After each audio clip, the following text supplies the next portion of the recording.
Last month అనగా ఫిబ్రవరి 26 Thursday రోజున Vijay Devarakonda, Rashmika మందన్ల wedding జరిగిన సంగతి తెలిసింది. పెళ్ళై 1 మంత్ అయిపోతున్నప్పటికీ వీరిద్దరు వెడ్డింగ్ పిక్స్ ఇంకా వైరల్ అవుతూనే ఉన్నాయి. ఉదయపూర్లో అతి కొద్ది మంది సమక్షంలో జరిగిన విజయ్ రష్మికల వెడ్డింగ్ అనంతరం తమ సోషల్ మీడియా వేదికగా ప్రీ వెడ్డింగ్ సెలబ్రేషన్ ఫొటోస్ని ఫ్యాన్స్తో పంచుకున్నారు.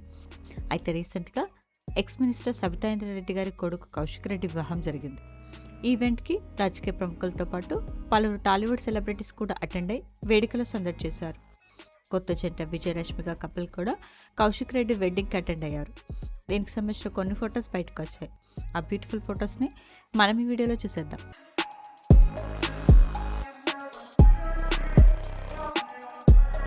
ఈ వీడియో నచ్చితే లైక్ చేసి ఇలాంటి మరిన్ని లేటెస్ట్ అప్డేట్స్ కోసం ప్రైమ్ తెలుగు ఛానల్ని సబ్స్క్రైబ్ చేసుకొని బెల్ ఐకాన్ని క్లిక్ చేయండి.